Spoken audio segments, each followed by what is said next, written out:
Es debat al Congrés dels Diputats la proposició de llei que prohibirà fumar a tots els espais públics, una nova normativa enfocada a salvaguardar la salut de tots els ciutadans, però sobretot d'aquells que fan feina en bars i restaurants. Des del sector de l'hostaleria insisteixen, però, que la llei els pot suposar fins a un 15% de pèrdues. Per això demanen que s'implanti de manera gradual. Lorenzo Delgado és un dels empresaris que va haver d'instal·lar una vidrera en el seu negoci per adequar-se a l'actual llei antitabac.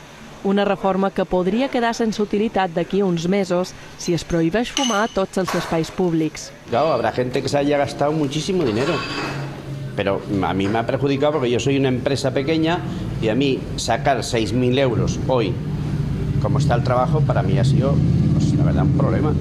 A més dels prejudicis per a aquells que han fet obra, des del sector hosteler insisteixen que la nova normativa suposarà pèrdues de fins a un 15% als props de 10.000 bars i restaurants que hi ha a Mallorca. Per això demanen que s'implanti de manera gradual. Gradual i progressiva, incentivant en els que vagi fent espais més grans lliures de fums o penalitzant els que ho tinguin, no ho sé, és una manera de dir-ho, però la prohibició total farà molt de mal. Des de la Conselleria de Salut asseguren, però, que la llei actual deixa en desigualtat precisament els treballadors que fan feina en aquest sector. S'ha constatat científicament que aquestes persones no estan protegides, vull dir que hi ha una desigualtat.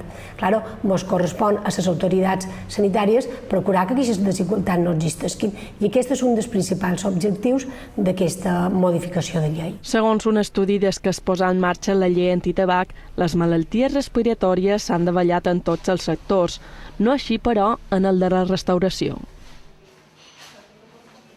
Un altre